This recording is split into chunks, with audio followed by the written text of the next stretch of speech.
On Tuesday, we introduced two approaches for transient stability analysis. So both approaches need to answer whether the system described by this model, which include both ordinary differential equations and algebraic equations, can be stable after some disturbance. And we mentioned there are two methods. The first type of methods are called derived method, and it is based on the Lyapunov second method for stability. And the second method, somehow indirect method, which need to do time domain simulation first, based on some initial state to solve the initial value problem for any desired period of time. And if the system, all the generators stay together, which means the synchronism is maintained, the system is stable. If any generator flies away, it will be unstable. To be able to solve the DAE model, we need to utilize some integration method. It can be an implicit method or explicit method, and to finish the simulations. We also mentioned for the implicit method, that one do not have numerical stability problem, but for the explicit method, it will have a numerical stability problem.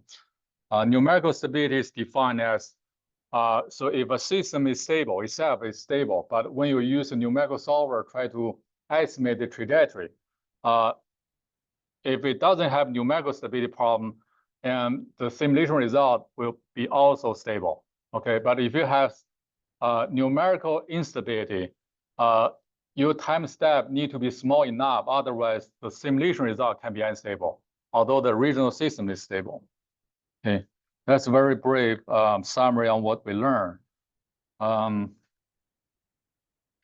We ended at the implicit methods.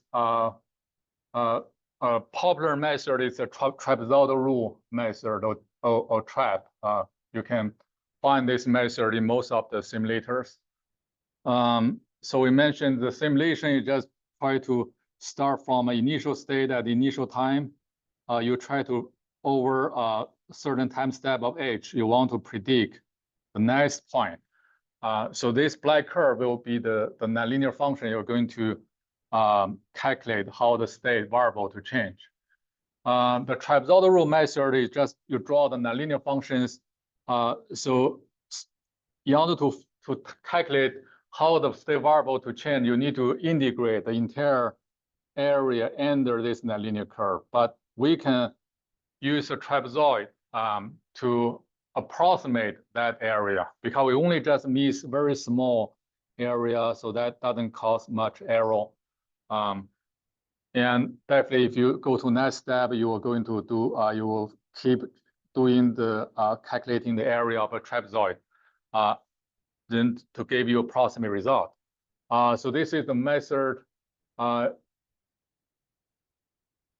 It calculates the slope at the starting point and also the slope at ending point. And using the both slope, they will calculate the average.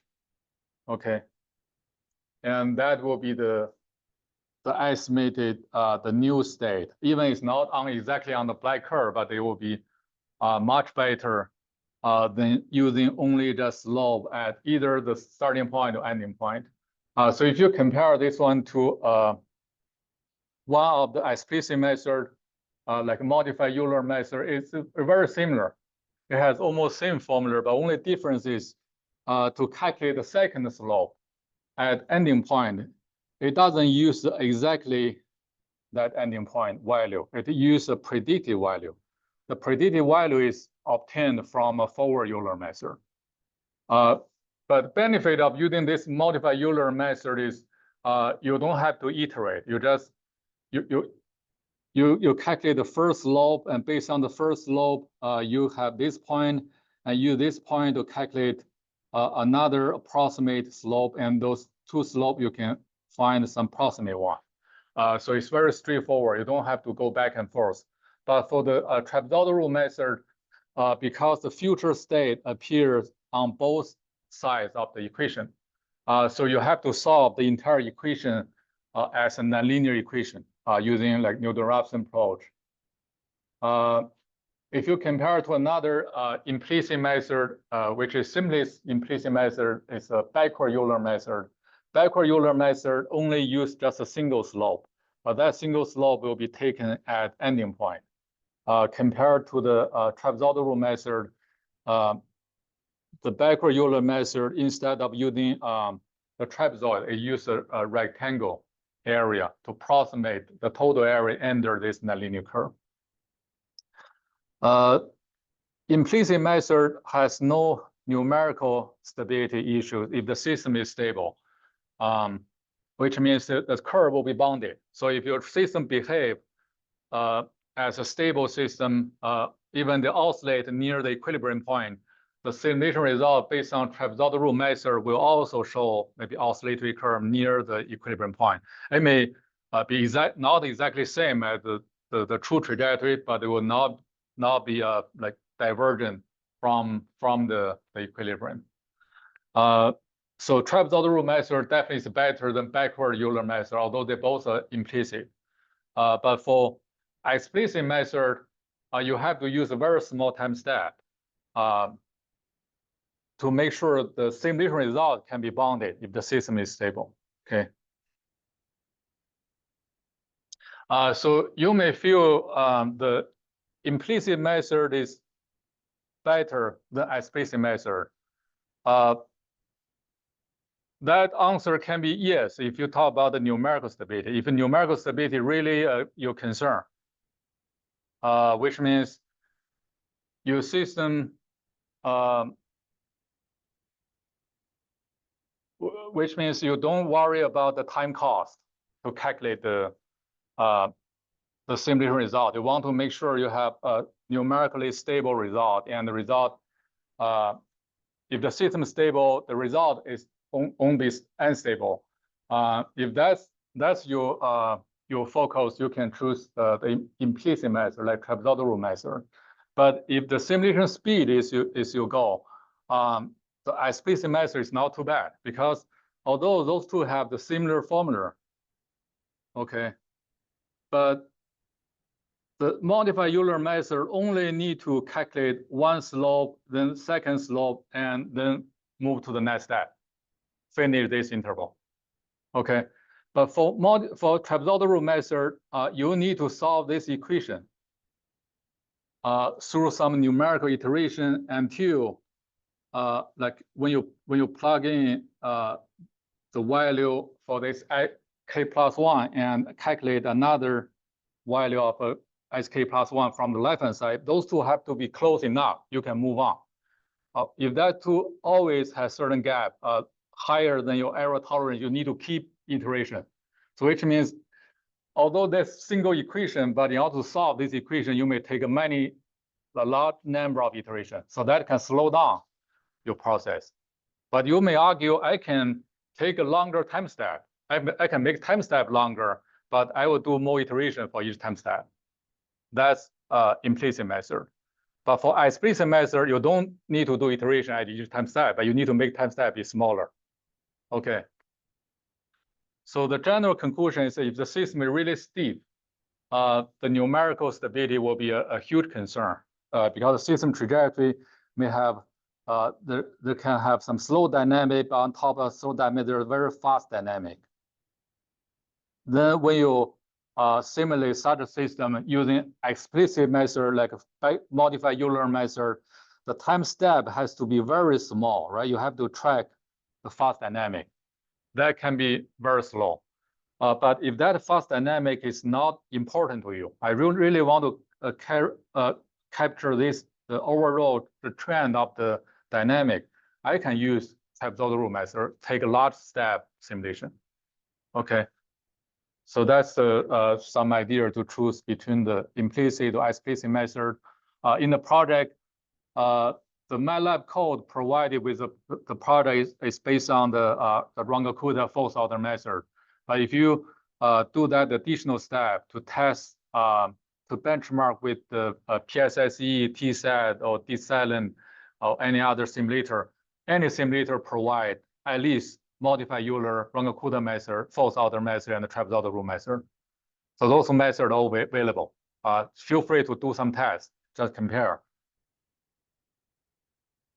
So this is an example to show if the system, if you use isolation method, by changing just a little bit of the time step, you can generate a very different result.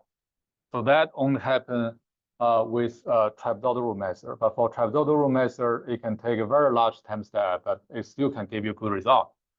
For this case, the trapezoidal rule simulation method is same as the modified Euler with very tiny time step, but because this system is not very steep, it's only just the same system in your project, only have 4 generators. But if that dynamic has a lot of like a very fast dynamic on top of those curves. For instance, one generator become an inverter-based resource with a lot of power electronics. So there will be some electromagnetic transient dynamic at millisecond or microsecond time scale.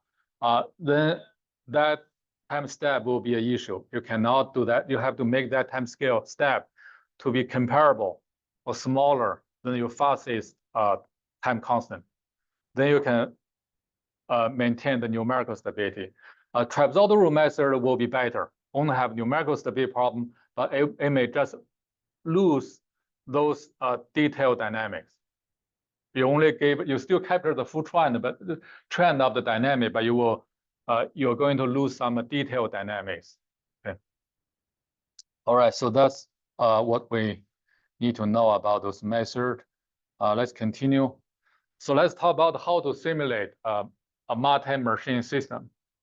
So the system is modeled by the ordinary differential equation and the algebra equation. There's many different ways you can write down that set of equation, but typically you include all the dynamic devices into the first equation, first ODE. And in the second algebra equation, that is to mainly model the network. So it's more like just the power flow equation. So the Yn is the node admittance matrix, V is vector of all the bus voltages, and I is all the the current injections from all the buses. So it can be considered as a nonlinear function of a state variable and the voltage vector. So how do we solve this set of DAE? So we can solve the ODE using the either explicit or implicit integration method, like the ones we already learned. And then you can solve the algebra equations by using such as the Newton-Raphson method to solve power flow. It's similar to what you do to solve power flow. Then you need two methods, right? The first set of method is integration method. Second is just a nonlinear solver. So how do you do the simulation? So there are two schemes to interface the solutions from ODE and the solution from AE. The first one is called partitioned or alternating solution scheme, which means you solve ODE first, and any variable in the AE will be considered constant. Then you solve ODE first, and then pass the result to AE. Then you solve AE again to using the new result from ODE. Then pass the result back to the ODE. So you just iterate between the numerical integration solver and also the nonlinear power flow solver. Another scheme is you just solve them all together. For instance, if the ODE is simulated using the trapezoidal rule method, so it can be translated into a set of algebra equation. So finally, you only just need to solve the entire, the whole set of algebra equation using Newton-Raphson approach. So I will briefly talk about both ideas. So the first scheme is a partitioned solution method, and so when you solve the ODE, you assume all the bus voltage to be constant. So this one doesn't change. So you only just want to update those state variables. For instance, if one generator connected to a substation, when you solve the ODE for this generator, you treat the substation voltage as constant. you just simulate this generator on its own. Then the simulation will tell the state variable, the change on the state variable for one time step, then give that value back to the network. The network will use this state variable for some maybe control to update the power flow solution and to solve the voltage. Then you'll go back. So after one cycle, you will finish one iteration. So for each time step, you need to do such an iteration.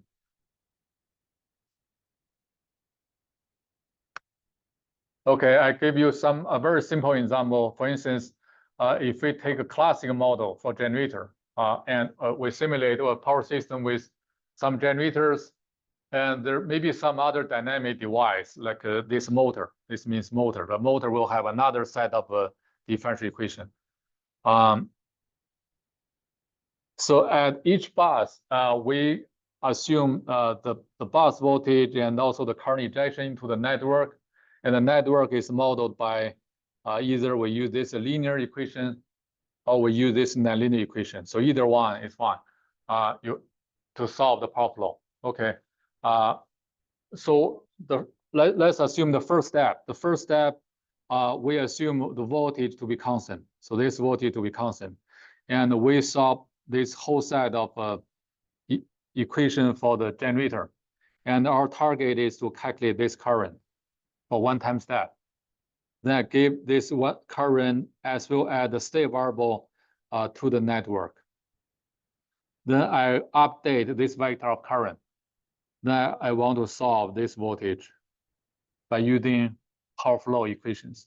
So there are two ways to solve this equation. The first one is I take this formulation, I will solve it as a power flow, like Newton-Raphson method. There's some other simulator, they don't solve this nonlinear equation. Instead, they solve this linear equation. Although this linear equation is not accurate, they only just need to solve the inverse of this Y matrix, and from current to solve the V, right? You just both sides, assuming both sides, you just multiply by the inverse. You'll be able to calculate V. Just solve linear equation. And solve the linear equation, you'll pass the result back to the ODE, the integration method, like Euler-Runge-Kutta method, and they just update the voltage again. You do that. But each time step, such iteration will maybe take 5 or 10 times iteration. So that's how they simulate the system. A next strategy is to solve the whole set of equations at the same time. We need to translate the ODE into some algebraic equation. We can use trapezoidal rule method. Based on trapezoidal rule method, so n just indicate the current state vector. N plus 1 is the next step, next time step. So this is just the trapezoidal rule formula. Okay, you see you have the future state on both sides of the equation. So you add the power flow equation here. So now this equation, the whole set of equation become algebraic equation. It's not differential equation anymore. If you treat as n plus 1 as some n variable you want to solve, okay, it appears on both sides of equation. You can rearrange the equation to put everything on the left-hand side, and the right-hand side you only put 0. So that make it formulated as the standard like nonlinear equation. So next you can try to solve this equation. This equation is just to calculate the value, the state vector for next or single time step. At each time step, you need to solve this equation similar to solving power flow equation. When solving this equation, you need to take some iteration, right? You can take some iteration. You can start from 1, 2 until maybe large enough iteration until the n plus 1, the state vector doesn't update or the voltage doesn't update. So this is Jacobian is just this nonlinear equations Jacobian and to it's similar to the slope for the one-dimensional problem. Okay, after a number of iterations, you will convert to some x and some v. That is only the values for the next time step. Okay. Yeah. So this is the last slide of the simulation, and we can move to the derived methods. So for derived methods, we need to start from the theory. The fundamental of the derived method is based on the Lyapunov stability theory. So in mathematics, the stability theory concerns the ability of solutions to set up differential equations, or it can be considered the stability for trajectory of a dynamic system under some perturbation.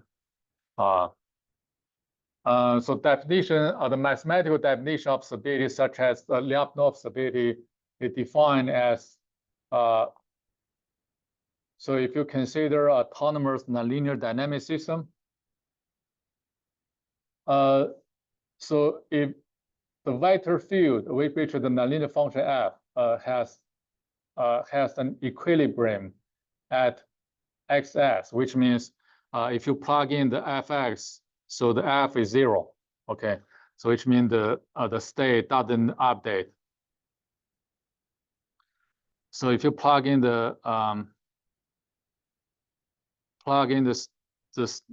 equilibrium, so the state doesn't update, it doesn't move. So that will be the equilibrium. If this equilibrium is said to be Lyapunov stable, if for every small positive number epsilon, there exists another positive small number delta. Usually this delta is smaller than epsilon, such that if you release the state within a small enough neighborhood of the stable equilibrium point, and that system state will never escape the neighborhood of epsilon. So no matter how small epsilon you give, actually small number of epsilon, I can always find the delta. I only just need to make the system initial state to be close enough to the equilibrium within the distance of delta. It will never go outside of epsilon. So that's the definition. Then if this is true, that equilibrium is called stable equilibrium. And after some perturbation, the system can safely transition to this stable equilibrium. We can see this trajectory to be stable. If we visualize what happened, so if I give this epsilon, okay, so in two-dimensional, I can draw this circle.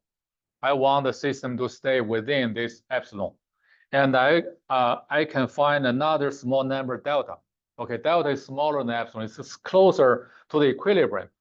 But if I release the system state within the smaller circle delta, it may sometimes go outside of the circle of delta, but will never escape the circle of epsilon. It will stay within the envelope of epsilon. If this is true, the system is stable near this equilibrium point. Another way to visualize what happened on the system state and the disturbance, we can use this analogy. We have a concave surface, so at the bottom that will be the equilibrium.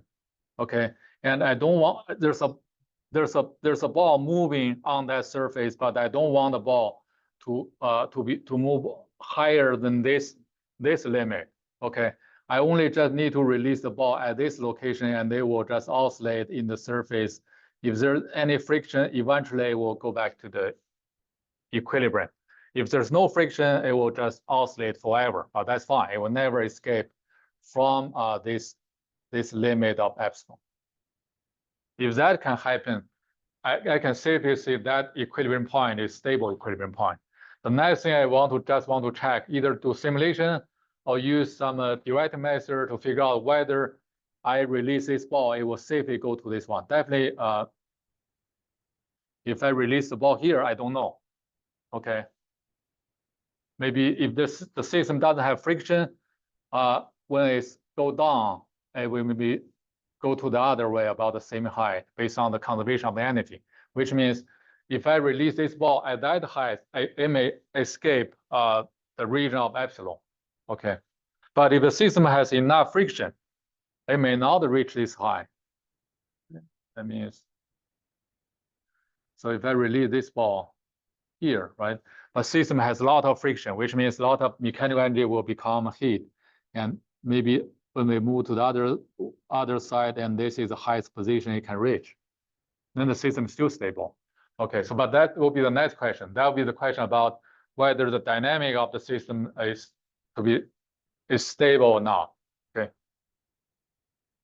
How do we judge the stability of the system?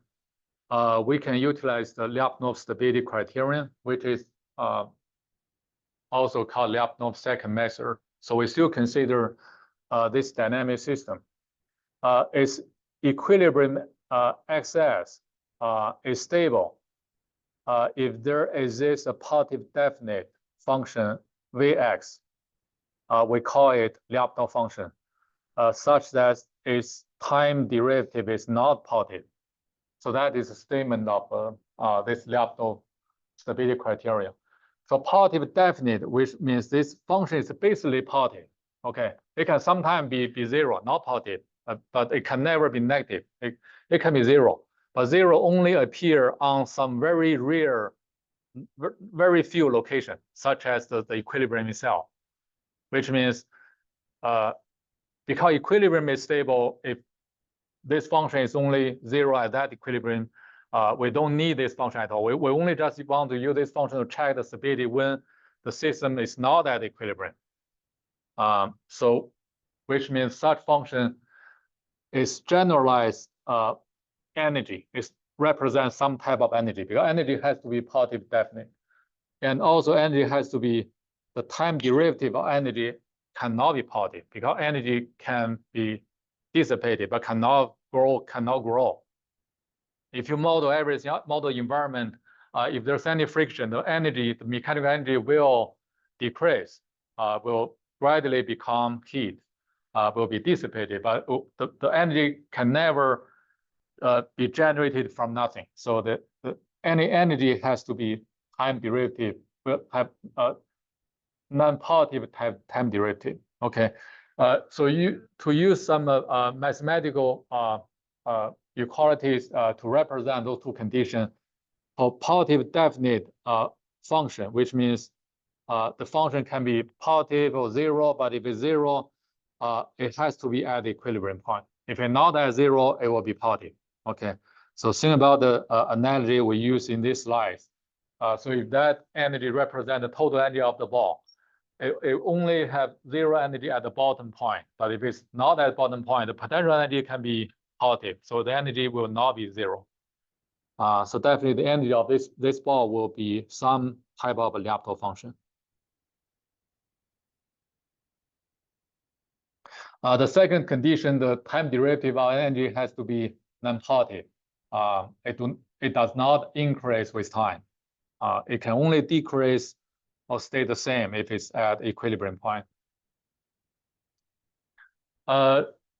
So if we want to make sure any trajectory, when it's not too far from the equilibrium point, can always go back to the equilibrium. We call this stability as asymptotic stability.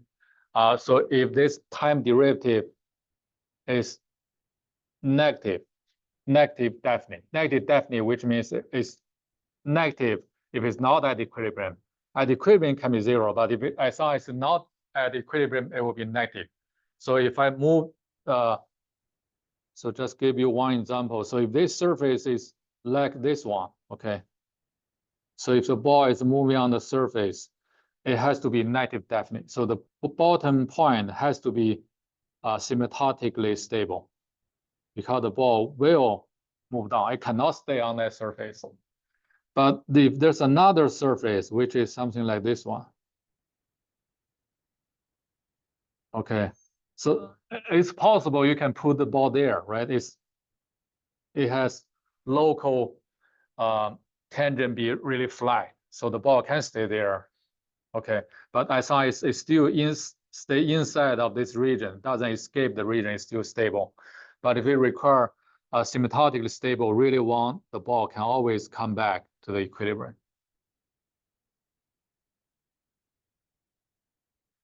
So next we can talk about the transient energy function method. Transient energy function method is basically just a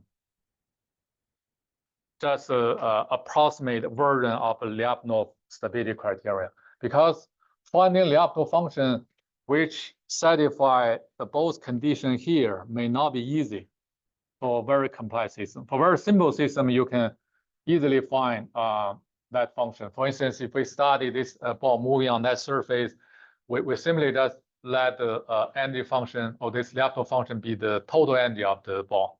So that will be Lyapunov function. But if you study a large power system with generators, power electronics, controllers, so how do you define the energy? So that you may not be able to find the Lyapunov function, but you can find some approximate Lyapunov function. And as long as that function is basically meet those two conditions, okay, maybe may violate this condition only for very certain scenario, but you don't really care. Or then you can still call such function as energy function. So we still use that analogy, a ball rolling on the surface. In order to check the stability, we need to know, like this is an analogy, okay? So the bottom one is a stable equilibrium point. And this surface will have some, the rims or edges on the top, but you can see in some direction, it can be higher, but in some direction, it can be lower, okay? So the height of the rim is not evenly distributed along the edge of the surface. Depending on which direction the ball is moving, you need to make sure there's some limit and that the ball will not escape this surface. The two things you need to check. The first is the initial energy of the ball. So using this analogy, if we consider mechanical energy, it will have kinetic energy and potential energy. VKE is the kinetic energy and VPE is the potential energy.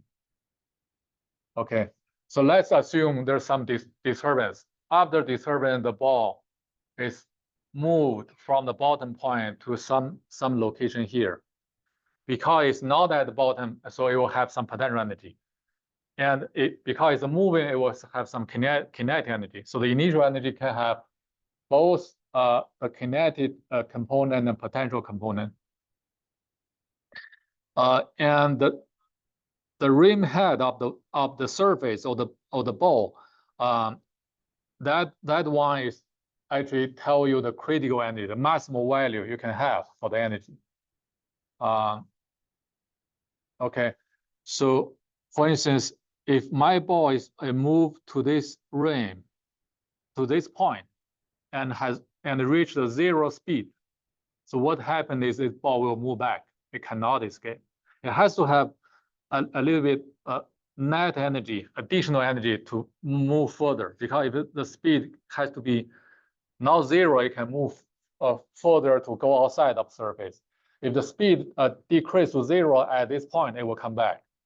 Okay, at least it will stay there. It won't escape from this ball. So the potential energy at that point will be the limit of the energy. We call that critical energy. So if it's just less than the critical energy, it will come back. If it's higher than critical energy, it will escape. And that critical energy can be estimated by the potential energy at that point. But because you see this point is higher than that point, right? So if you move towards that direction, the critical energy can be lower.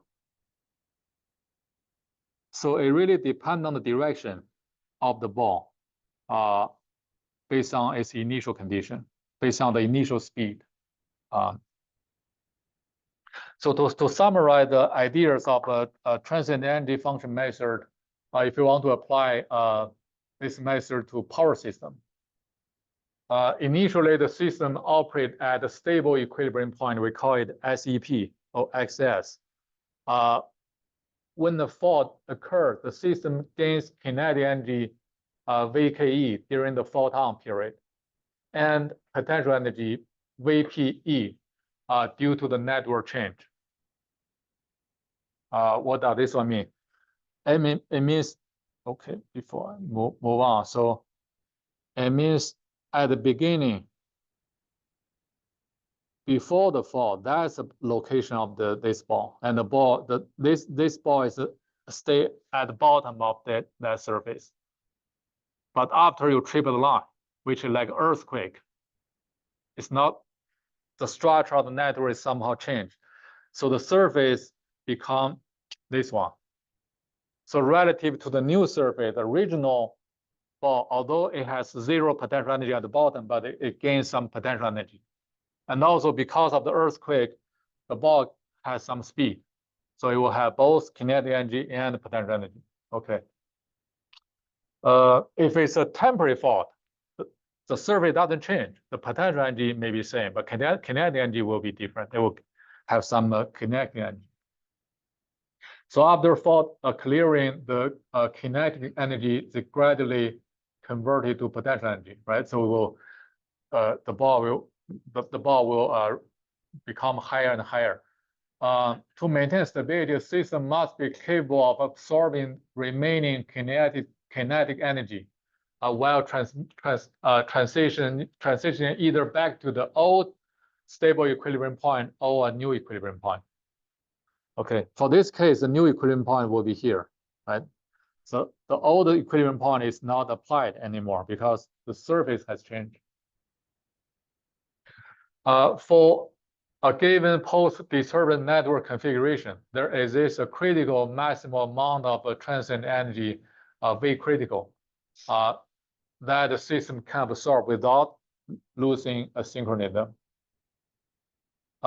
Therefore, assessing transient stability at the fault clear state, for example, S clear, requires first we need to define a transient energy function. We can estimate the total energy the state has after fault is clear. Then we compare this initial energy to that critical energy, which is the limit of energy. So if it's less than the limit, the system will be stable. Okay, the distance to that limit will be the stability margin, transient stability margin. So this is the whole idea of a transient energy function. So in the following slide, we start from a single machine infinity bar system. Okay, we figure out what the energy function look like. Then we gradually move to a more complex general system with many generators.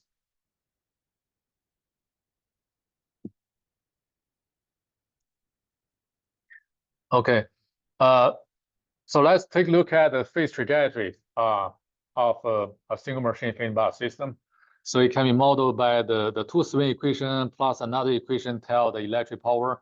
So if you can merge those equations to eliminate the speed, you get this second order differential equation. So it's similar to the equation we use for studying small signal stability, but here we keep the nonlinear term. We don't linearize this atom. If you linearize that atom, that will become a synchronizing torque or synchronizing power. To solve the equilibrium, we simply let those two derivatives be zero. And to solve this algebra equation, so we have two solutions, right? The first solution will be has smaller angle, we call it stable equilibrium point. The other one is equal to 180 degrees minus this stable equilibrium point angle. That one will be unstable equilibrium point. If you simulate the system, give system random initial states and do the simulation, you'll be able to visualize all the possible trajectories in the phase plane. X is about the rotor angle, Y is about the speed of the rotor. So the green dot indicate the stable equilibrium point, and red dot indicate the unstable equilibrium point. So why are they many multiple stable unstable equilibrium point? Because at a stable equilibrium point or at both equilibrium points, the speed deviation has to be 0, right? But the angle can be added by 360 degree or 720 degree. So it will still be equilibrium. So which means within the range of angle from negative 180 degree to positive 180 degree, you'll be able to identify one stable equilibrium and one unstable equilibrium, which is taught by those two equations. But if you add 360 degree or subtract 360 degree for both equilibrium, you'll get another set of stable, unstable equilibrium point.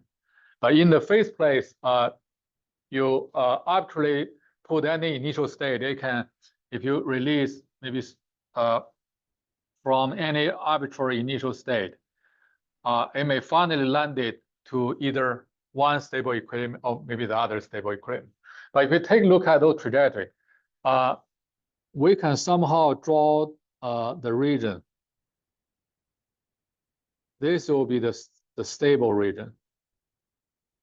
Go through one unstable equilibrium point, which means if you start from any point inside of this region, will never escape, but it will always go on a closed orbit. This boundary is considered somehow marginally stable condition, which means it will pass through this unstable equilibrium point, but it's like moving around the edge of that surface. But if you release anywhere outside, right? So you can imagine this one will move in this direction. The frequency will go up, the speed will go up, and angle also increase monotonically. It will never be trapped by any stable region. And this is another stable region.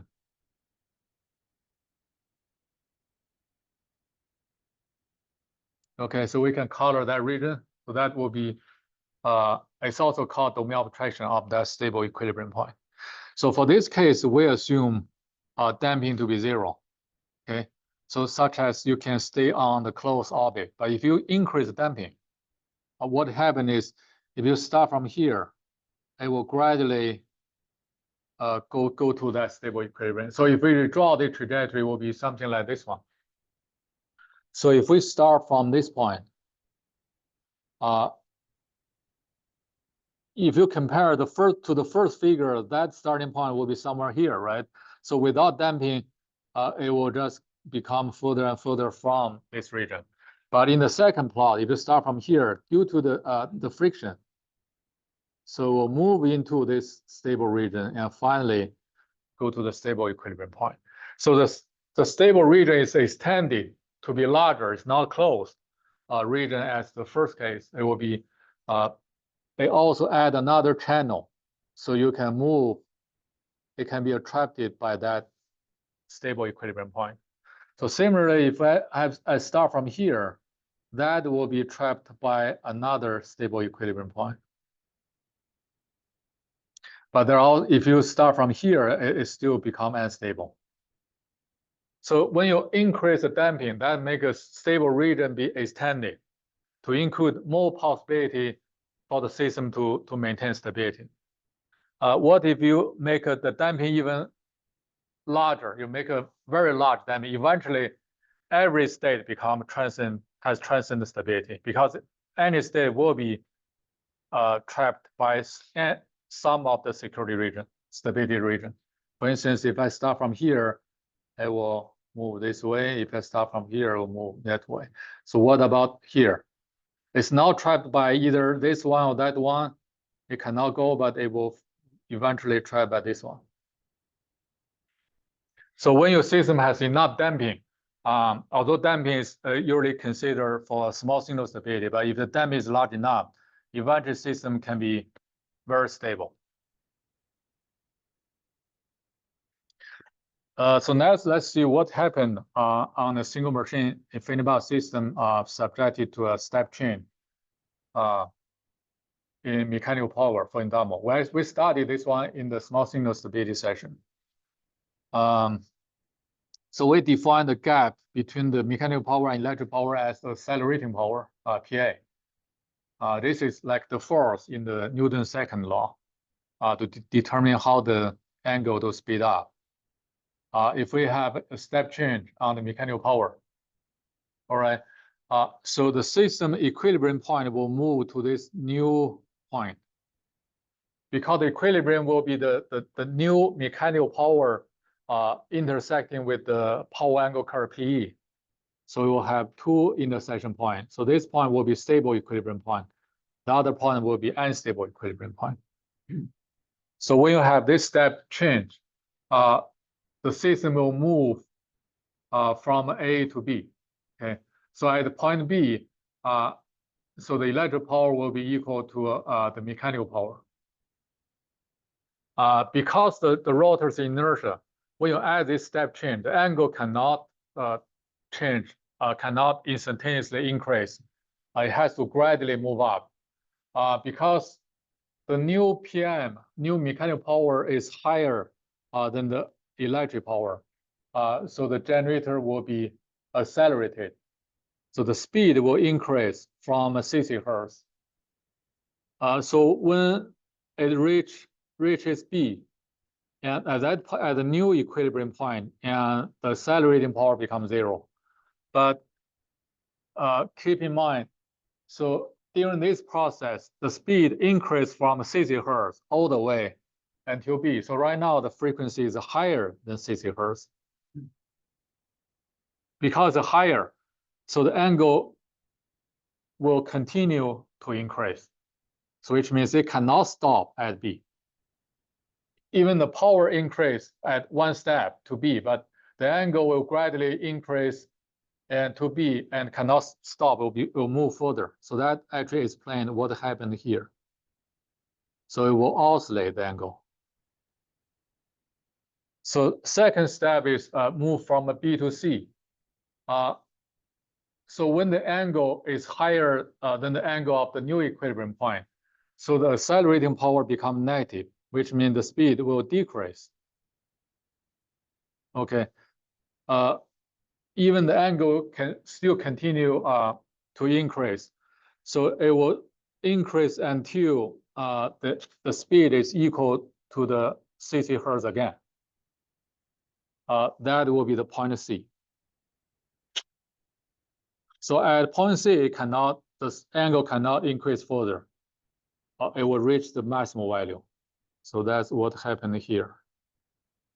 So from A, B, and C, it finished half of the cycle of the swing. It finished this pass. And starting from C, it will come back because the rotor will decelerate. Because right now the point C is above the new mechanical power. So accelerating power has to be negative, which means the angle will decrease, will become less than 60 Hertz, and angle will decrease. So it will come back. So if we ignore any damping, any resistance, so the angle and speed will oscillate forever at constant amplitude around the equilibrium point. So this one will oscillate forever at same amplitude.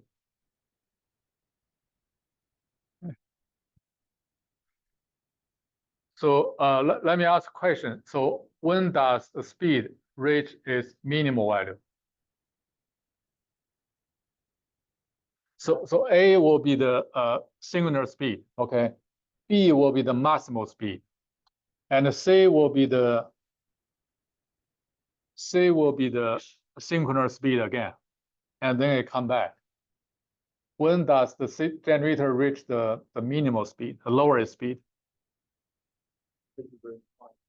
It will be at point B. So the first time it passes through the point B, it has the largest speed. When it come back, it goes through the point B, will have the smallest speed. Okay, you can do the differential of this curve. Yeah, this curve is angle. You do the differential. The speed will be the slope, right? This point will have the largest slope. And this point will have the negative largest slope, so the smallest slope. So they both correspond to point B.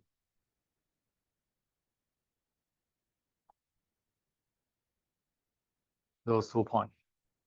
Okay, that's summarized in this table.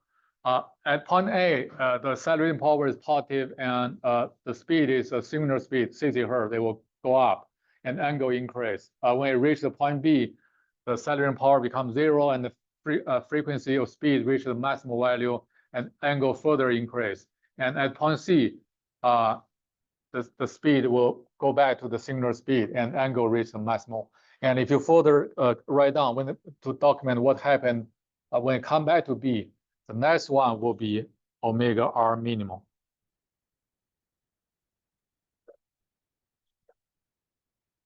Huh? Oh, sorry. Yeah, thank you for reminding me. All right. So next question. Does angle vary sinusoidally in time as a sinusoidal function?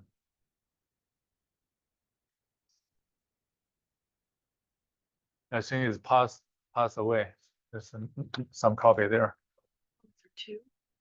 This is last time. This is Tuesday and also that's Thursday. Thank you. Right. Okay. So next question: is this curve like a sinusoid? Okay. So answer is this curve is not sinusoid. Only when the disturbance is very small, almost 0, this curve becomes sinusoid. Otherwise, not sinusoid. So before I move on, just give you a quickly give you an explanation. So what this curve look like? So this is the nonlinear equation for the single machine infinity bar system. If we only keep angle as the state variable, so it's a second order nonlinear differential equation. So if we consider the deviation from the equilibrium point, so we'll transform the equation to this form. So it looks complex, but if you compare this one to the harmonic oscillator equation, you can tell this whole bunch is basically similar to that frequency. But because this entire coefficient is not constant, it depends on the angle deviation. So which means when the single machine infinity bars oscillate under large disturbance, so that oscillation is not linear. If it has frequency, the frequency is not constant frequency. It's a varying frequency. So let's give the system some value. Like if we assume that's inertia, we assume a 0 damping, we assume maximal power and also the equilibrium point. And so which means that equilibrium point will have angle 30 degrees. So if we give system a small disturbance, the system will oscillate around the 30 degree. At maybe the amplitude is only 10 to 15 degree amplitude. So the waveform is approximately a sinusoid.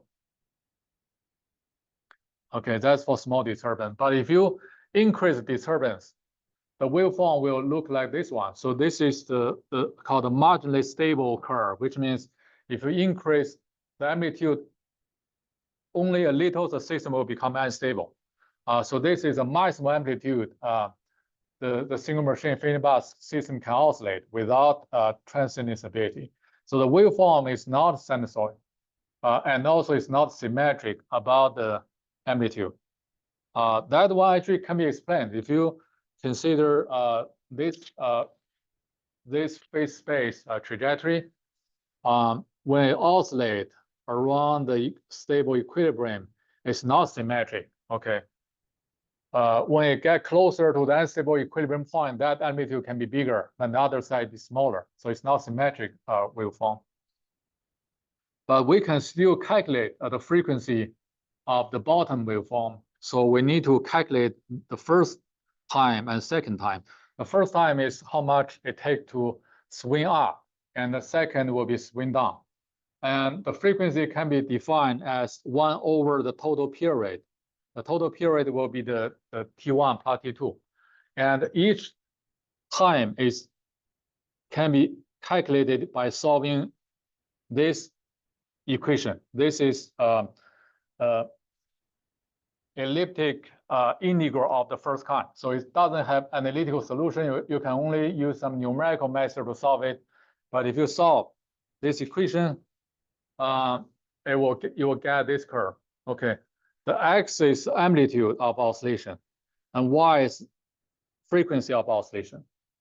So if the amplitude is 0, which is like small signal stability, that will be at stable equilibrium point. So the frequency here, it will give you the natural frequency, omega n or fn. But when you increase amplitude, okay, maybe to this level, so the point will come to here, which indicate the frequency will drop. When you reach to unstable equilibrium point, the trajectory is not periodic anymore. So it become transient, become unstable trajectory. So it's lost the definition. It will lose the definition of a periodic behavior. There's no definition of frequency. The frequency becomes 0. So using this curve, you can actually, based on the amplitude, you can measure the stability margin of the system.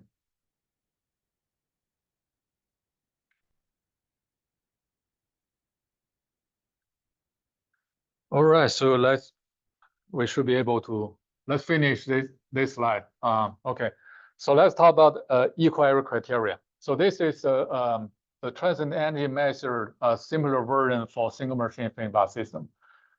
So next we want to find out a way to define the transient energy function for single machine feedback system, because we want to study the stability. We know the initial energy compared to limit, we can know whether system is stable or not. Analogy of a single machine feedback system will be a pendular subjected to a constant torque. So assume this pendular has a weight of mass m connected through a stiff bar. It's not a link or not string. It's actually cannot change the distance. The length will be length of L. And I can add a constant torque. Okay, so which means if this ball is not oscillating and it will stop at this line, this will be the stable direction. Okay, it will deviate from the vertical direction by angle of delta S, and it's placed in the gravitational field. So if we use Newton's law, and it will be Newton's second law, the left-hand side will be a moment of inertia multiplied by the angular acceleration. The right-hand side will be the constant torque, subtract the torque due to the gravitational field. The torque of gravitational field, they basically just you calculate because the gravitational force is downward, and you multiply by the distance, okay, to the vertical center line, so you'll be able to calculate this torque. Okay, so if you compare this equation to the single machine feedback system, they have exactly same form. So which means single machine feedback system can be considered as a pendular subjected to a constant torque. If the synchronous generator has no mechanical power, that will be same to a conventional pendular. So for this pendular, you can calculate the kinetic energy and potential energy. Kinetic energy is defined to be a function only depending on the speed of the pendular square. So which is typically defined as half of the moment of inertia multiplied by the angular speed square. Okay, that's the definition of kinetic energy. Potential energy is defined to be if you move the ball from the equilibrium point to any location, how much work you need to do. That work will be the potential energy. Okay, so because right now there's a constant torque, you need to do two work. One is try to one is against the gravitational force. The second is against the constant torque. So there will be a two work component. Together will give you the potential energy. Okay, so we know the kinetic energy and potential energy for the pendular, and the total energy can be considered as transient energy function for single machine infinity bar system. We just learned from those two formulas to construct the transient energy function. So we just define the transient energy function to be a kinetic energy only depending on the angular speed squared, plus potential energy only depending on the angle. Okay, the kinetic energy will be like this one because this part is compared to the moment of inertia, right? This atom and that atom is same. So there will be a kinetic energy. A potential energy we just learned from the potential energy of the pendular. We have this formula. The next question is how do we calculate kinetic energy? If we don't want to simulate, if you do simulation, you can know the speed at any time. But if you don't want to do simulation, because we're learning the direct method doesn't want to do any simulation. How do we estimate the kinetic energy? Okay, one way is we can try to solve what this speed, the speed square is. Okay, so by utilizing the chain rule of a calculus, we know if we calculate differential of this item, using the chain rule, you do the differential for everything in the parentheses as one variable. Okay, then the next step you do the derivative or differential of what's inside the parentheses. That's a chain rule. Remember, you do the chain rule means basically is, yeah, you do everything. You do the whole derivative, which is like the first derivative with respect to g, and then you do the derivative with respect to x. That's chain rule.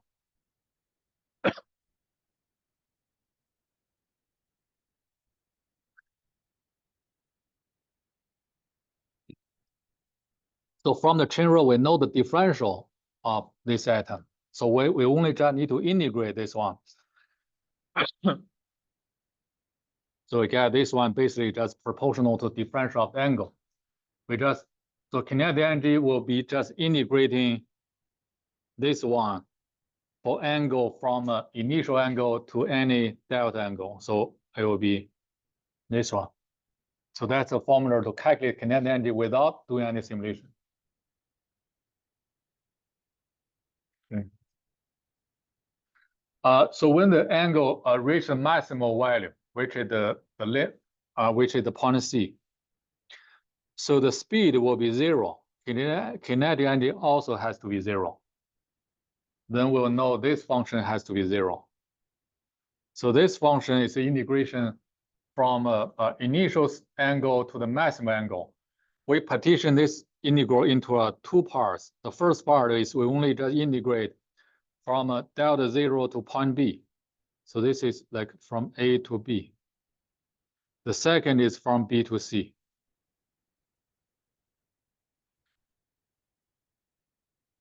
And that one corresponds to the integration is, the first one is the area under this PM1. That's like small, similar to triangular area, but it's not triangle. And the second part is that area 2, above the new equilibrium point. Okay, so we have a red area and blue area. The meaning of the red area is the kinetic energy gained by the system from A to B, because this process of accelerating. From A to B, the accelerating power has been always positive. So we will gain some kinetic energy. And the region, blue region, is a potential energy at C relative to the new equilibrium point. And here we prove the A1 has to be equal to A2. Those two energy has to be equal. Even the shapes are not exactly matched, but based on conservation of energy law, if there's no any friction, no loss, those two areas have to be equal. Okay, so this gave us a way, based on the transient energy function defined for single machine infinity bar system, we can study the transient stability. So that is called equal area criterion. So stability is maintained only if the accelerating area A1 is smaller than the maximal decelerating area A2. For this case, A1 is equal to A2. But maximal, what is the maximal decelerating area A2? It is entire area above the new equilibrium point. So this is a maximal decelerating area. So accelerating area is determined based on disturbance. Once you determine disturbance, that accelerating area, the red area already decided. But the blue area depends on the system. So above this equilibrium, if you have large region which is large enough to cover the green region, the system will be stable. Okay.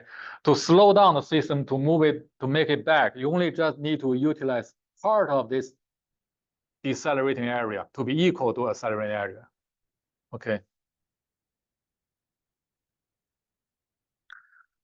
Some more explanation. So if angle reaches the unstable equilibrium point, so the decelerating area will be smaller than accelerating area. So one case will be if you increase the mechanical power too much.